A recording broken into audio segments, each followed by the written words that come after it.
Hey guys, and welcome back to another video of To Mulligan or Not Mulligan, where we practice our mulligans for the starting hand.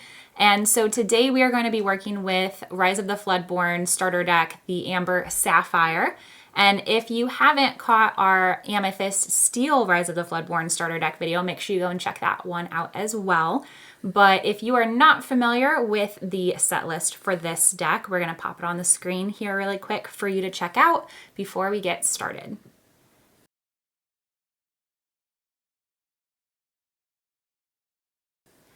And so before we do that, do you have any notes on this starter deck that you wanted to talk about? Yeah, so this is, again, just another mid-range deck. It's kind of weird because it has the tools to be aggressive with some of the dwarf synergies, but then again, it can also kind of play the long game with some of the item synergy cards. The two don't really combine well together, I don't think, but it is a fun deck to play, for sure. All right, and so with that being said, let's get started. 1, 2, 3, 4, 5, 6, 7. So we'll lay this out here. We have Happy, Flaversham, Sleepy, Painting the Roses Red, LeFou, Christopher Robin, and 4 Dozen Eggs. All right, so do you want to do the same thing we did last time where I kind of guess what I think we should do and then you tell me what we really should do? Yeah, that's fine. All right, so I feel like if anything, okay, wait, you know, I feel like we have identified Flaversham being one of the stronger cards in this deck, so I feel like we should keep him for sure, and then maybe the other 2 cost characters, but that would be the extent of what I think we should keep. Yeah, I was really hoping you would say that. Flaversham is just an insanely powerful card, even in actual constructed. It's really strong, so I want to keep this, and honestly, I'd probably just keep Sleepy just because it is a decent statted 2-drop, especially compared to LeFou. I'd probably just keep those 2, throw away all the rest, and hope to draw... Hope for the best. Hope to draw a popsicle, 1, honestly. 2, 3, 4, 5. All right, so those are our 2. We got Launch, Owl, 4 Dozen Eggs. They really wanted us to have that. Another Sleepy and Bashful. Okay. So, on the play, what would be your first turn? Well, I think with this hand, I would probably just ink 4 Dozen Eggs and...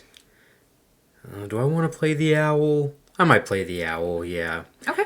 And then... Draw. Yeah, go ahead. And then on the draw, we would get the Queen. Yep. I would still just ink the Queen and play one of the 2-drops. Be a little sad that we... So you would keep your first move. Ink 4 Dozen Eggs, play the Owl. And then next turn, ink the Queen, play Sleepy? Yeah. Okay. Yep. Even though we have 2 Sleepies?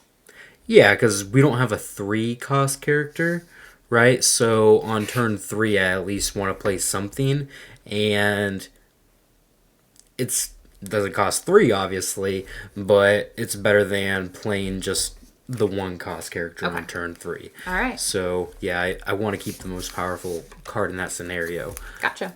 Again, hoping we're drawing a popsicle, getting lucky off the top there. All right. So basically, if we see that popsicle, we're keeping it. Yeah, it's probably, besides Flaversham, which is really the best card in the deck, the popsicles might be the next one. It is a really good card. All right. So, number 2. And we're going to be doing 5 today. 1, 2, 3, 4, 5, 6, 7. 4 Dozen Eggs again. We have Dopey, Cruella, Winnie the Pooh, the Queen, Grumpy, Painting the roses red. I feel like we should put back, for sure, painting the roses red. Right? Yep, I would. Okay. I would probably put back 4 dozen eggs. Okay. It's only a card that's good late game when you have a reasonably sized board, so it's not going to be relevant for a long time. I would also probably put back these 2 dwarves as well. Keep a consistent 1, 2, 3 cost, and yeah. All right, let's see what 4 we get. Launch, Dopey, Well, we Owl, got Dopey back. and Owl. All right, so on the play, I would ink an owl and I guess you got one of 2 choices. probably play the queen, I guess. Okay, and then on the draw. Oh, sometimes you get lucky. So for sure, we would want to get our queen out there. Yeah, probably get the queen out there. Maybe... So... Yeah, it could have been interesting, like, if this queen was in our opening hand, then I could have seen wanting to ink the Dopey first, play the queen, and then maybe ink Corella and play both owls, because then on turn 3 we could shift and make sure these owls trade favorably into something. Ooh, good point. Like if we were on the draw, let's say, and we drew this first, ink Dopey, play the queen, draw, ink Corella. Hang on, I got out of there. Yeah, sorry. So when we drew, we got happy. Ink Corella, play double 1 cost, right? And then that gives us a lot of kind of flexibility with what we want to do on our turn 3. We'll probably just ink happy, and when we shift the queen, that basically just means that one of our characters is going to trade up, and then if they have something on board anyway, if not, then we're probably doing pretty well. Yeah, our owls are going to trade up, and we're just going to have kind of a commanding board presence. So if you're on the draw, that's how I would have played it. If you're on the play, unfortunately, you don't know that you're going to get the queen. Get the queen right off the top. But hey, sometimes you get lucky. For sure. All right. So that was number 2, right? Yes, ma'am. I lose track, so you'll have to keep me. You're better at counting to 5 than me. Definitely not. All right. Get a good shuffle in. Shuffle, shuffle. Probably could just cut that, I guess. All right. I'm not going to cut that. Shuffle, shuffle. Shuffle, shuffle. All right. 1, 2, 3, 4, 5, 6, 7. We got the owl. Hey, we got that popsicle you've been wanting. Double bashfuls. Phil, Cruella, and Flaversham. Ooh. Ooh.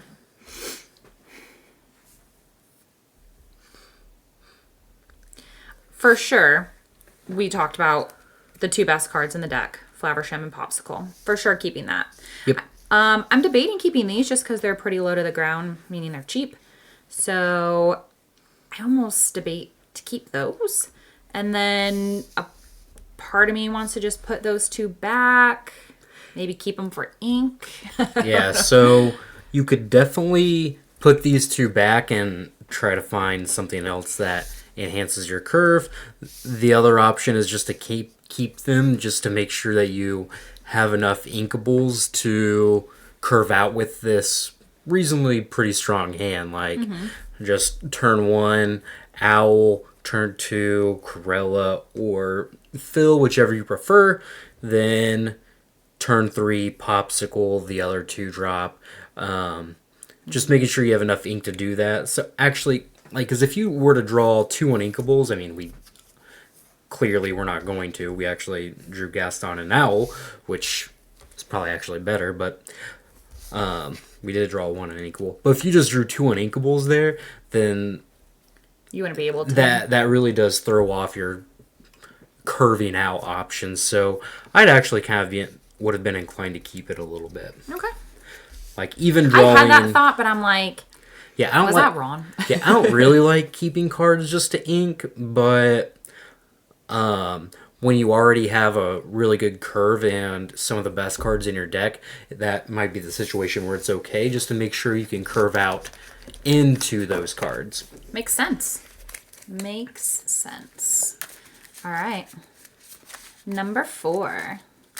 And it's possible that most of the time we should be trying to mulligan to Popsicle anyway, because in the first 2 hands we had a launch in our hand, and that card does not do very much when you don't have a Popsicle in play. Yeah. Like you have to get rid of a different item, and that's not very efficient. So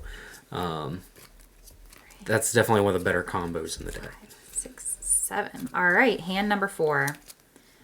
Belle, the Knock, Grumpy, Judy, Gaston, Cruella, and the Queen.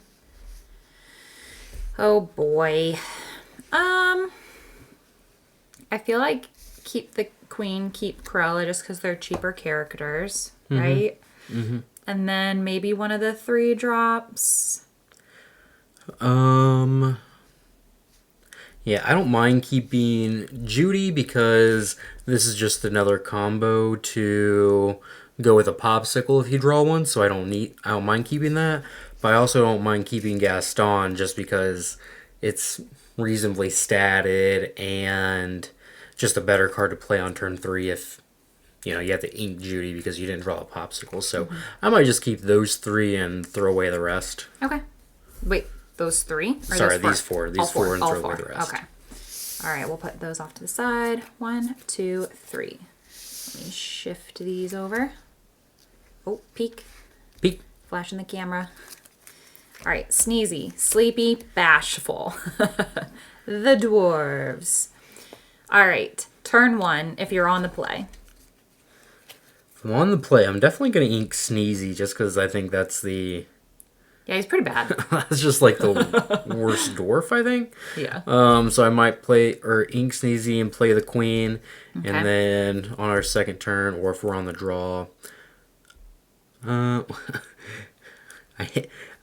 don't like drawing the 6-cost cards early because you're incentivized to ink them, and that's probably what we would have to do because we don't have a lot of card draws, so we might not curve out into that effectively unless we draw some amount of Popsicles and Flavershams and the like. So I'd probably ink the Christopher Robin there and then just play probably Cruella, or well, if my opponent did anything, I'd play Sleepy. If my opponent played something, I'd probably play Cruella. Yeah. All right. Cool. Last one. Are you ready? Let's do it. Let's do it. Let's get a good shuffle in. All right, last one. 1, 2, 3, 4, 5, 6, 7. Let's go. 4 dozen eggs. Dopey. Grand Duke. Another Dopey. Owl. Sleepy. And Gaston. What you thinking? Alright, so this is kind of tough. Like, Grand Duke is a really strong card, I think, but it just does not do very much in this deck, so that's the frustrating thing. Like, there are a lot of decks that would love to have the Grand Duke in the opening hand. I do not think is one. I might just keep the Owl and Sleepy and Gaston, and probably throw away the rest. Okay. All right, so put back 4. 1, 2, 3, 4.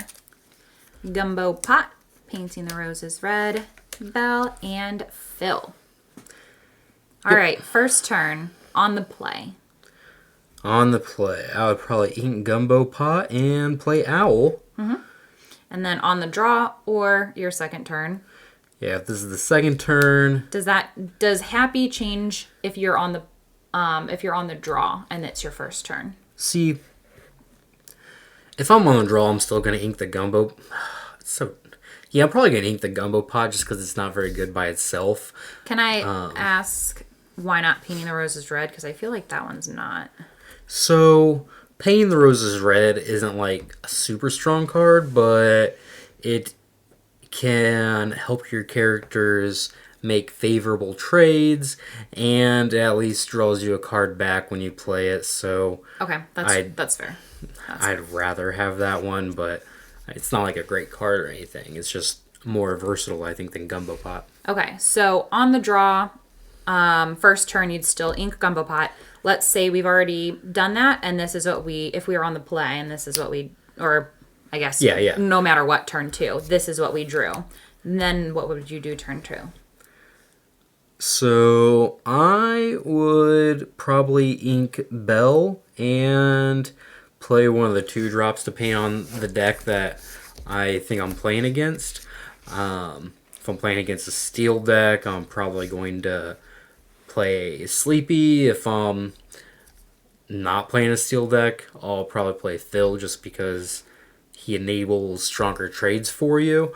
I actually do think that Happy is probably one of the better, along with Sleepy. Those are probably some of the better dwarves, so I kind of want to keep this one around if I can. Okay, good deal.